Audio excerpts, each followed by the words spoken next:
Welcome back students to e-learning platform Gyan Mantra Vidyapeeth online education. Students, in the last video lecture we discussed about the revision of keeping quiet. In today's video lecture we are going to revise this lesson from our main textbook Flamingo. The name of this lesson is The Red Chip and that is written by Selma Lagerlöf. So students, let's discuss and revise this lesson one by one, point to point. Suppose you find any difficulty, any doubt, you are free to ask me, but prepare well. Okay students, so now let's start this revision of this lesson, the red trap. Okay, first let me give you the oral overview of this lesson. Students, it is the red trap. From the title itself we can have the clear cut idea about the theme, the central idea and the story of this lesson because it is the red trap. So, as the title actually shows, in this lesson, it is discussion and story about the person who is actually the red trapper by profession. इस story में, इस lesson में हम ये point discuss करने वाले हैं कि यहाँ पे एक स्टोरी प्रेजेंट किया गया है और वो स्टोरी है, वो एक रेड ट्रैपर का स्टोरी है. ओके, सो वो एक रेड ट्रैपर है, उसका बाय प्रोफेशन से वो एक रेड ट्रैपर है. So actually it so happens that ultimately he thinks that actually the entire world is like the red trap. वो ऐसे सोचता है कि ये जो पूरा का पूरा वर्ल्ड है वो एक रेड ट्रैप की तरह है. Why? Because see, he is very poor man, वो बहुत ही गरीब होता है and then he thinks and he needs to find out some technique or some trick in a shorter way so that he can earn a great amount of money in a very short period of time. वो ऐसे सोचता है कि उसे ऐसे कुछ करने की ज़रूरत है कि वो बहुत ही कम वक्त में अच्छा सा अमाउंट में मनी कलेक्ट कर सके, अच्छे से अमाउंट में वो पैसे को अर्न कर सके.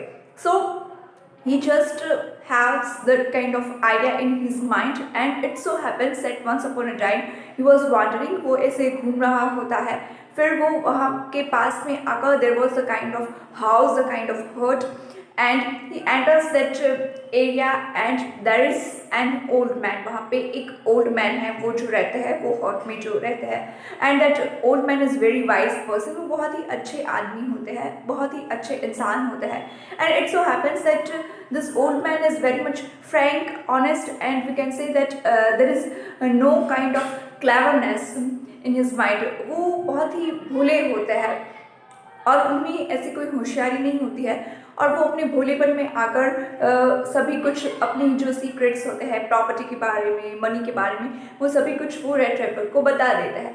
It so happens that the red trapper collects amount of money. वो सभी कुछ जो चीज़ें होती है वो चुरा लेता है और वो वहाँ से भाग जाता है.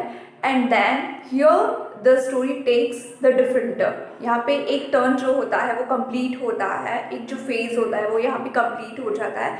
Then story takes another different turn. फिर जो ये हमारा स्टोरी है वो एक अलग से डिफरेंट टर्न लेता है and that is that now the new character will enter the story. यहाँ पे अभी जो न्यू कैरेक्टर है वो एंटर करेंगे. Two characters will be there. Okay, one that is daughter and the another person is the owner of factory. So these two characters are actually make the influence, the strong influence on the life of this red trapper. ये जो दोनों characters है वो जो red trapper है उसकी life में strong तरह से वो इन्फ्लुएंस करेंगे. Why?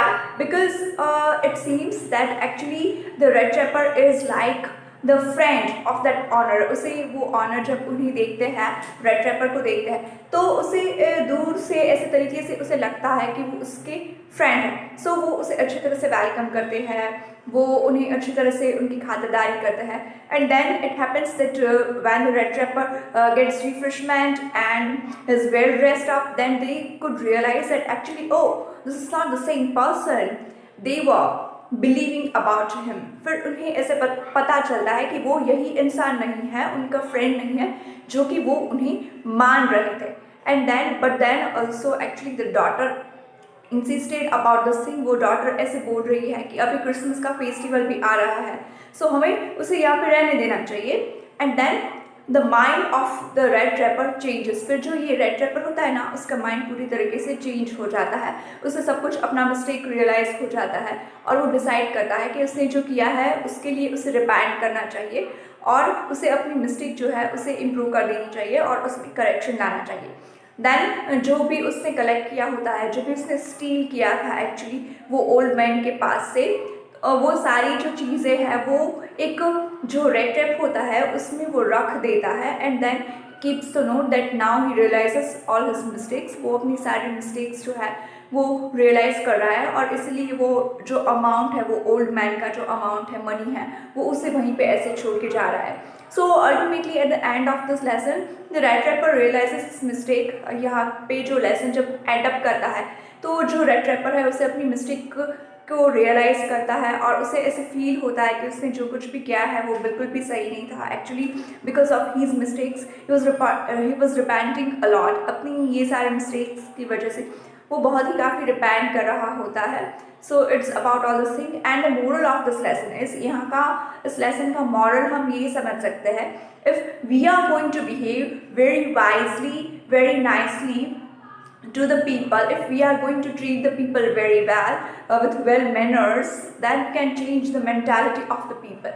अगर हम लोगों को अच्छी तरीके से ट्रीट करना चाह रहे हैं, अगर हम लोगों के साथ अच्छे से बिहेव कर रहे हैं, इवन इफ वो कनिंग पीपल है तो भी हम उसके साथ अच्छे से बिहेव कर रहे हैं, दैन हम लोगों की जो मेंटालिटी होती है उसे हम अच्छी तरीके से उन्हें चेंज कर सकते हैं। So this is about this lesson the red trap. So we are going to discuss it. Student, suppose you find any difficulty, you are free to ask me. अगर आपको कहीं भी कुछ भी समझ में नहीं आ रहा है तो आप मुझसे पूछ सकते हो।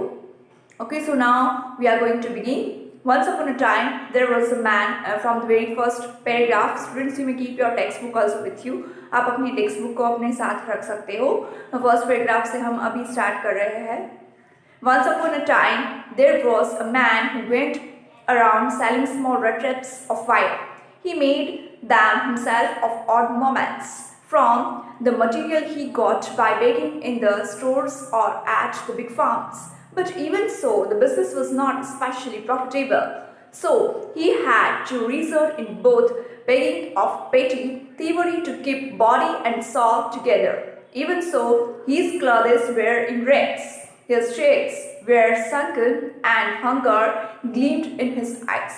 In the very first paragraph, students, it is the kind of introduction portion of the profession of this red trapper. यहाँ पे फर्स्ट पैराग्राफ में हमें इंट्रोडक्शन दिया गया है कि एक्चुअली ये जो रेड ट्रैपर है और उसका प्रोफेशन क्या है, उसका बिजनेस क्या है, वो किस तरीके से अपने रेड ट्रैप्स बना रहा है। सो यहाँ पे हमें इन्फॉर्म किया है ऐसे कि वो वायर्स की हेल्प से और वो काफ़ी चीप तरीके से ऐसे रेड ट्रैप्स बनाता है। But it so happens that actually the business is not running that much well. ये जो बिजनेस है उसका वो अच्छे से चल नहीं रहा है और इसकी वजह से उसके पास ऐसे पैसे नहीं आ रहे हैं। He is not having even the sufficient amount of money and that's why we can find the physical condition of this red trapper is also very weak and very poor. हम ऐसे देख सकते हैं कि ये जो red trapper है उसकी physical condition भी बहुत ही weak है, like the eyes and the cheeks and the body posture and gesture वो भी काफ़ी सम की गए हुए हैं। मतलब कि वहाँ पे कोई भी नमी नहीं है, कोई भी फेस पर ब्राइटनेस नहीं है, वो बहुत ही अच्छे एकदम तरीके से को pale हो चुका है। So we can find actually because of this financial condition, this poor financial condition, the physical condition is also very weak. उसकी ये जो financial condition काफ़ी weak है, उसकी वजह से उसकी जो physical condition है वो भी काफ़ी weak नज़र आ रही है। So it is about the first paragraph, students. Okay, now the second one. No one can imagine how sad and monotonous life can appear to such a vagabond who plods along the road, left to his own meditations. But one day, this man had fallen into a line of thought, which really seemed to him entertaining. He had naturally been thinking of his red traps when suddenly he was struck by the idea that the whole world about him, the whole world with its lands and seas, its cities and villages was nothing but a big red trap. It had never existed for any other purpose than a set bills for people. It offered riches and joys, shelter and food, heat and clothing exactly as the red trap offered cheese and pork. And as soon as anyone let himself be tempted to touch the bed, it closed in on him and then everything came to an end. Actually वो अपनी ऐसी poor condition के बारे में सोच रहा है, is thinking about his all this poor condition and he is actually thinking that now what should he do further. अभी उसे आगे क्या करना चाहिए वो आगे से ऐसे सोच रहा है, अपने दिमाग के पे जोर डाले रखा है। And it is a kind of chain of thoughts, उसकी जो थॉट की ये पूरी प्रोसेस है। और एक थॉट उसके माइंड में ये भी आता है that actually this is the word nothing but it is the kind of red trap. ये पूरा का पूरा वर्ड क्या है, ये कुछ और नहीं है पर ये एक टाइप का रेड ट्रैप है। कैसे? Because see in the what's about the red trap, see red trap में भी ऐसे होता है कि वहाँ पे चीज़ रखा हुआ होता है, कोई भी ऐसे फूड रखा हुआ होता है, देन रेड उसे देखते हैं, उसकी ओर अट्रैक्ट होते हैं और वहाँ पे रेड ट्रैप की ओर आ जाते हैं। देन उसका जो डोर होता है वो ऐसे क्लोज हो जाता है। सो वो what is that, it is a kind of temptation of food. So in this world also it happens, हम इस वर्ल्ड में भी इस तरह की से कंपेरिजन हम उस पर कर सकते हैं। बिकॉज ये वर्ड क्या है, वो भी एक तरह की रेड ट्रैप ही है ना, क्योंकि हमें भी in the mind of people also we can find so many temptations and whenever we are going to reach and whenever we are going to fulfill all these temptations we feel that actually we are trapped। जब भी हम कोई ऐसे temptations को ऐसे fulfil करने की कोशिश कर रहे होते हैं तब हमें ऐसे रियलाइज होता है कि एक्चुअली हमें तो ट्रैप किया गया है। सो एक्चुअली यहाँ पे उसका ये जो थिंकिंग होता है वो इस पॉइंट पे आ जाता है कि ये जो पूरा का पूरा वर्ड है वो एक तरह का रेड ट्रैप है। Let's proceed further. The world had of course never been very kind to him, so it gave him unwanted joy to think ill of in this way. It became a cherished pastime of his during many dreary plodding to think of people he knew who had let themselves be caught in the dangerous snare, and of others who were still circling around the bait. Actually ये जो पूरा का पूरा world है, this is the world, actually it is not very kind to him. Means here kindness in sense that the behaviour of the people that is not well with him. जो लोगों का behaviour होता है वो उसके साथ इतना अच्छा नहीं होता है, इसकी वजह से वो ऐसे फील कर रहा है और ऐसे सारे थॉट्स उसके माइंड के अंदर आ रहे हैं।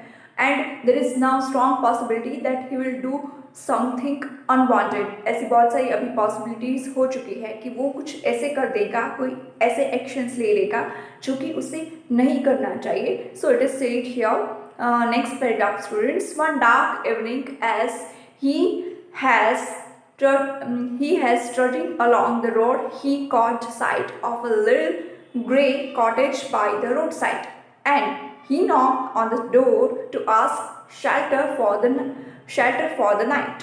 Nor was he refused. Instead of the sour faces with ordinary met him, the owner, who was an old man without wife or child, was happy to get someone to talk to in his loneliness. Immediately he put the porridge pot on the fire and gave him supper.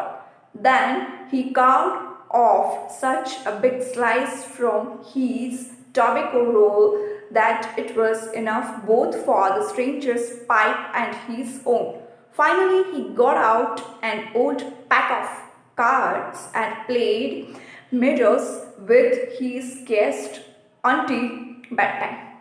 Because now it so happens that he is wandering one dark evening he was going alone on the roadside and he was wondering, now he's not having anything to leave. Actually he is in the search of shelter and food. He's very tired and he thinks that suppose there is someone who can give him shelter and food. वो ऐसे सोच रहा है कि काश कि ऐसा कोई हो कि जो उसे खाने के लिए कुछ फूड दे सके और रहने के लिए उसे शेल्टर दे सके। एंड फाइनली एक ओल्ड मैन उसे ऐसे मिल जाता है वहाँ पे फॉरेस्ट एरिया में और वो उसे फाइंड करता है और ओल्ड मैन जो है वो उसे वार्म हार्टेडली ऐसे वेलकम करता है। otherwise ordinarily it happens that the people do not welcome him back warm-heartedly. वरना ऐसे होता है कि पीपल जो है वो उसे अच्छी तरह से वार्म हार्टेडली उसे वेलकम नहीं करते हैं, पर यहाँ पे कुछ अलग हुआ है. ये ओल्ड मैन है, is very happy to have this kind of person for the company. वो ऐसे ओल्ड मैन ऐसे वहाँ पे हैप्पी हो जाता है कि उसे ऐसी कंपनी मिली जिसके साथ वो बात कर सकते हैं, अपनी फीलिंग्स शेयर कर सकते हैं, अपने सेंटिमेंट्स उसे वो बांट सकते हैं. So he is very happy. He offers the food also, supper जो कि हमें रात का जो खाना होता है, जो मील होता है, वो उन्हें ऑफ़र करते हैं, उसे टॉपिक को ऑफ़र करते हैं. सो उसकी अच्छे से केयर करते हैं. So here we can find students that this old man is very much genuine person. ये जो old man है वो बहुत ही अच्छे इंसान है. Now the twist will be taken here in this story that what will be the reaction of the red trapper. यहाँ पे old man की तो बात हम समझ गए कि वो एक बहुत ही अच्छे से इंसान है, पर जो रेड ट्रैपर है उसका रिएक्शन क्या होगा. Will he behave the same like the old man, means जो ओल्ड मैन का रिस्पॉन्स है, उसका जो बिहेवियर है उसी तरह से वो उसे रिस्पॉन्ड करेगा, या फिर उसकी अच्छाई का वो गलत इस्तेमाल करेगा. That we are going to discuss and revision in the next video lecture students. तब तक आपको ये पूरा का पूरा लेसन आपको कंप्लीट करना है, रीडिंग करना है. And suppose students you are going to find suppose any kind of difficulty, you are free to ask me any time. अगर आपको कोई भी डिफिकल्टी हो रहा है उसे अंडरस्टैंड करने में, उसे रिवाइज करने में, then you can ask me any time students. Okay, prepare well, take care of your health students, because that is also very important for us. So thank you, have a nice day.